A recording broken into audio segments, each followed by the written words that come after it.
In 1998, Bill Gates was in the news and Google was just starting. At the same time, an engineer in Shenzhen started a simple chat service called OICQ. No one paid much attention.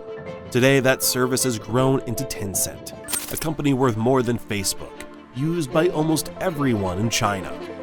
This is Pony Ma's story. The quiet founder built a tech empire while no one was watching. His company now controls how people in China talk to each other, have fun, pay for things, and live their daily lives. While American tech took one path, Ma took another, creating a different kind of tech giant.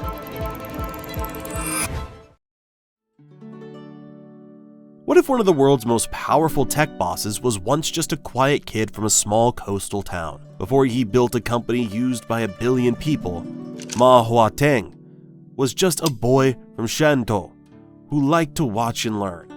Born in 1978 in Guangdong, Ma grew up as China was starting to change.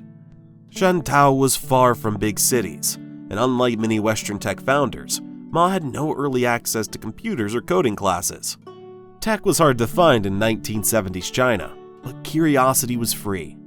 His dad worked at a port, giving the family a stable life but little contact with the tech world happening elsewhere. Ma became good at watching and figuring things out, which earned him the nickname Pony. When his family moved to Shenzhen in the mid-1980s, they entered a city changing fast. Shenzhen was growing from a tiny fishing village into a tech center as part of China's new economic plans. While the city raced forward, teenage Ma took a normal path. He studied computer science at Shenzhen University. His classmates recall that he was quiet and careful, and not one to make a grand pronouncement or scheme. This was very different from how Western tech leaders acted. While America treated tech founders like stars, Ma just focused on learning the tech skills that would later help him build his empire. After college, Ma's first job gave no hint of what was coming. He worked at telecom companies in support roles, learning how communication networks worked from the inside. In the late 1990s, the internet was growing but mainly designed for Western users. Chinese users needed something that fit their language and culture. During this time, Ma noticed ICQ, the first popular messaging service, made by an Israeli company. ICQ was changing how people talked online worldwide, but Ma saw it didn't work well for Chinese users. While Jack Ma of Alibaba became the face of Chinese tech with his big personality, Pony Ma did the opposite. He stayed out of the spotlight, rarely talked to media, and focused on making products instead of becoming famous. Every tech giant has a moment when it almost fails. In 1998, Pony Ma and 3 friends started an internet company in a small Shenzhen office with just $120,000 in borrowed money. This was during the Asian financial crisis, when businesses were closing and investors were scared. But where others saw danger, Ma saw a chance. The 4 founders, Ma Huateng, Zheng Zhidong, Zhu Shenyi, and Qin Yidan, had basic backgrounds in tech. None had run a company before, and they started with loans from family and friends. They were starting in a Chinese tech world that barely existed. Their first product showed both their cleverness and limits. OICQ was a Chinese version of ICQ. The idea was simple. Chinese users wanted to chat online, but ICQ wasn't made for Chinese language or culture. Ma's team made a better option for Chinese users. What they lacked in new ideas, they made up for in making things work for local users. OICQ quickly got thousands, then millions of users. But success brought 2 big problems. Their servers couldn't handle all the users, and AOL, which owned ICQ, threatened to sue them over the similar name. With no money to fight, they changed the name to QQ, which would become one of China's best-known brands. But a key question remained. How could they turn users into money? By 2000, despite millions of users, Tencent was 3 months from going broke. Ma kept this secret from most employees, staying calm while looking for solutions and investors. They tried ads, subscriptions, and premium features, but made little money. Chinese internet users in the late 1990s weren't used to paying for online services, and digital ads were just starting. This crisis showed what made Ma different as a leader. While many founders might have changed to a new business or sold the company, Ma stayed focused on the main product. He believed in QQ's future despite money problems. He was practical but determined, willing to change how they made money but not what their product did. The team worked hard to make servers run better, improve the user experience, and find any way to make money. They cut costs and worked with small teams. This tough time created a business approach that would define Tencent later. Just as they were running out of money, Ma got a meeting with possible investors. In early 2000, they showed IDG Capital and PCCW their huge user base and its potential. Even as the dot-com bubble was bursting, IDG and PCCW invested $2.2 million for 40% of the company, saving Tencent just in time. Are you tired of juggling multiple AI subscriptions? Meet Monica AI. With Monica, access premium AI models like GPT-4, Claude, and Gemini, all in one place. No more hefty fees or complicated setups.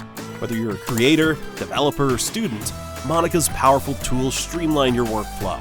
From document analysis to content generation, it's designed to save you time and money. Generate stunning visuals, automate coding tasks, and translate documents in over 120 languages, all at your fingertips. Plus, customize outputs to fit your unique style. With over 800,000 plus users who have transformed their productivity with Monica AI, start with our free plan today and unlock the future of AI assistants. Click the link in the description to learn more. With new investment money but no way to keep making money, Tencent faced a basic question. How could they turn all these users into actual income? The American approach, selling banner ads, was making pennies when they needed millions. Ma and his team watched how their mostly young users used QQ and noticed something interesting. Unlike Western users who saw messaging apps as just tools, Chinese QQ users formed deep connections with the service. Many teenagers used QQ as their main social space in a country with a few places to hang out. Their QQ identity became part of who they were online. This emotional connection created chances no one had fully explored. The breakthrough came from an unlikely source, QQ's penguin mascot. The Q Penguin represented users on the platform, and people who were frustrated they couldn't customize their digital characters. Where Western companies might have ignored this, Ma saw opportunity. What if they let users buy virtual clothes for their penguin avatars? 2002, Tencent started selling virtual goods, digital items that cost almost nothing to make but had real social value in QQ. For just a few yuan, users could buy virtual clothing and accessories for their penguins. The response was huge.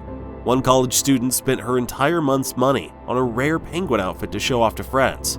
Young users rushed to buy these digital status symbols to express themselves. The business worked like collectible art, digital items that got value from social status rather than production costs. Unlike physical products, with manufacturing costs, virtual goods had basically zero cost to reproduce. Once designed, a virtual hat could be sold endless times without extra expenses, giving profit margins above 90%. Building on this success, Tencent added digital gifts users could send to each other.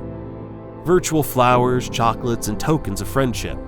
These gifts worked as social currency, helping users express feelings and build relationships. On Valentine's Day, millions of virtual roses changed hands, each making money for Tencent. The company created a membership system with different levels. Basic QQ accounts stayed free, but users could pay monthly for VIP status that unlocked exclusive virtual items and better features. This membership model created steady income while keeping certain virtual goods valuable. By 2003, this virtual economy was making millions. While Western tech companies struggled after the dot-com crash, Tencent had found a gold mine that quickly made more money than advertising. Tencent had money in the bank, but Ma knew one product doesn't make an empire. Why would a company with 100 million loyal messaging users suddenly jump into video games, a market they knew nothing about and where strong competitors already ruled? By 2003, Ma faced a key choice. QQ messaging gave Tencent a great position, but tech history is full of one-hit wonders. Companies that don't grow beyond their first success rarely last. Ma said in one of his few interviews. We had to become more than just messaging. As people moved from simple chat to deeper entertainment, Ma showed his practical thinking.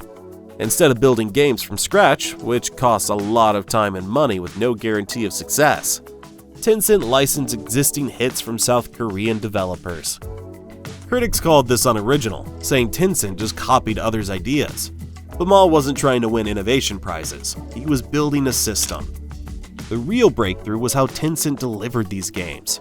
Every Q user automatically became a potential gamer without downloading extra software. This smooth connection gave Tencent an edge and no competitor could match. While other gaming companies spent millions finding new customers, Tencent's marketing costs were almost zero. Their players were already there. And in 2003, Tencent launched QQ Fantasy.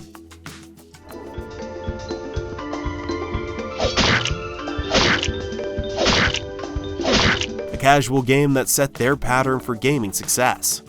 By connecting the game to users' existing QQ identities and friend groups, Tencent made it natural for friends to play together.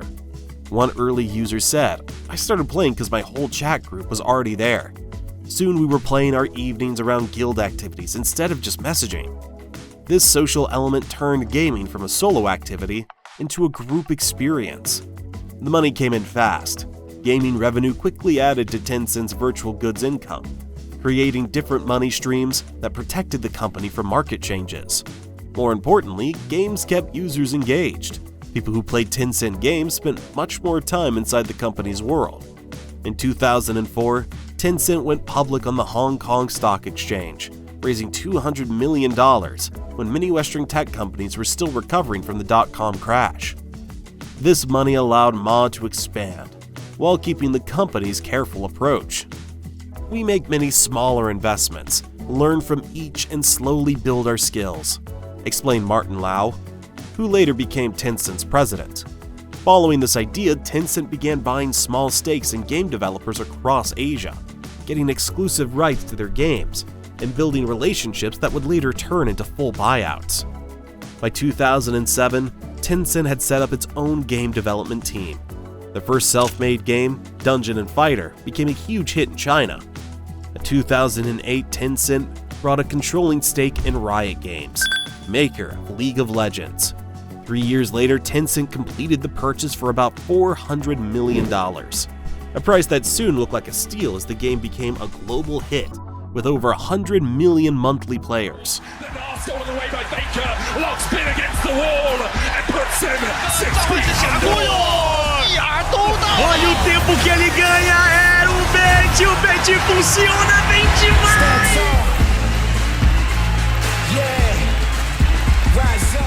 By 2010, Tencent seemed unstoppable with gaming as a solid moneymaker, until smartphones threatened everything they built. People were leaving desktop formats faster than anyone expected. Tencent watched nervously as apps like Kik and WhatsApp quickly gained millions of users worldwide. If Tencent couldn't move to mobile, their whole QQ world might fall apart. This was about survival. A small team warned Pony Ma about this alarming trend, and he immediately understood what it meant. Ma acted quickly, approving what became the next Wixian project, led by Alan Zhang, a quiet but forward-thinking product manager who joined Tencent through acquisition. Zhang got unusual freedom and a tight deadline, just a few months to create a working mobile messaging app. His team built WeChat as a completely new product, not just a mobile version of QQ. This independence was crucial, letting them reimagine messaging for phones instead of forcing computer concepts onto mobile. On January 21, 2011, the first version of Wixian, later called WeChat internationally, launched with little fanfare. It only offered text messaging and photo sharing. Critics wondered why users would leave QQ Mobile for this simpler app. One executive reportedly asked, "Why would we compete with our own QQ users?" But Zhang and Ma shared a deep insight about mobile. While companies like Facebook were making separate apps for different features, Zhang saw WeChat as a complete platform where users would spend most of their digital lives. Messaging was just the foundation for an entire ecosystem. A key innovation came in May 2011 with voice messaging. तू क्या उसके कान के नीचे Just chill, yeah. What if you're working late? हम करेंगे तेरे smile का wait. This solved a major Chinese problem: the difficulty of typing thousands of Chinese characters on small phone keyboards. Voice messages let users communicate instantly without typing complex characters, driving fast adoption, especially among older users. Within months, short audio clips became common in Chinese cities, people holding phones to their mouths, speaking briefly, then listening to responses. By August 2012, WeChat had reached 100 million users, proving Ma right about his risky decision. The change from messaging app to lifestyle platform began in 2013 with two revolutionary features. First, official accounts let businesses, media, and governments establish a presence in WeChat, changing it from a person-to-person messaging into a content platform. The second innovation was even more transformative. During Chinese New Year in 2013, WeChat introduced digital red envelopes, hongbao, bringing the Chinese tradition of giving money in red packets during holidays into the digital world. The results were huge. 8 million users exchanged over 400 million red envelopes, creating an instant payment network as users connected their bank accounts. This cultural adaptation laid the groundwork for WeChat Pay, which grew from person-to-person transfers into complete payment systems. By 2014, users could pay for almost anything by scanning QR codes with their phones, bypassing credit cards entirely. One Beijing taxi driver summed it up. 5 years ago, everyone paid with cash. Now I can't remember the last time someone handed me a bill. WeChat became infrastructure, a new operating system for daily life in China. Every part of urban life moved into the platform, getting taxis, booking doctor appointments, paying bills, ordering food, buying movie tickets, and investing. Western observers tried to explain WeChat by calling it Facebook, WhatsApp, Venmo, Uber, Amazon, and Instagram all combined into one app. But this comparison missed the key difference. WeChat wasn't separate services bundled together. It was designed from the start as an integrated ecosystem where each function strengthened the others. An app that's as good as WeChat in China. In China, you live on WeChat basically. It's everyone's like this. Like, you live on WeChat, you do payments, you do everything. It's like, it's great. Basically, WeChat's kick ass, and we don't have anything like WeChat outside of China. How about if we just copy WeChat? Hey. By 2017, with WeChat nearing 1 billion users and Tencent games on screens everywhere, the company faced a new question: how much power should a private business have over the digital lives of Chinese people? The first warning came in 2017 when the People's Daily, the Communist Party's newspaper, attacked Tencent Games' Honor of Kings, calling it poison and a drug that was hooking Chinese youth.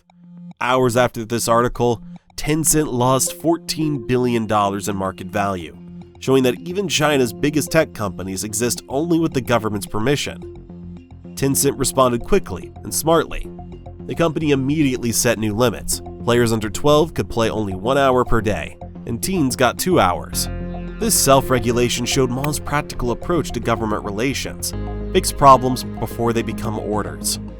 The pressure grew worse in 2018. Beijing stopped approving all new video games nationwide, a process required for any game to make money in China. During this 9-month freeze, Tencent couldn't earn from any new games, despite having many ready to launch. The impact was huge. Tencent lost over $200 billion in value and saw its first profit drop in nearly 13 years.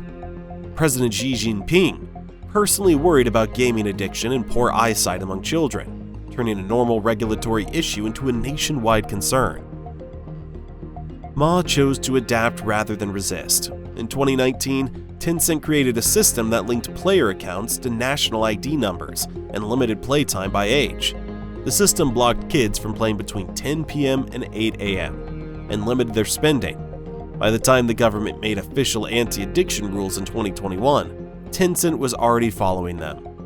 This strategy of getting ahead of government concerns went beyond games. As online content faced more scrutiny, Tencent hired thousands of content checkers and built AI systems to automatically filter out problematic material.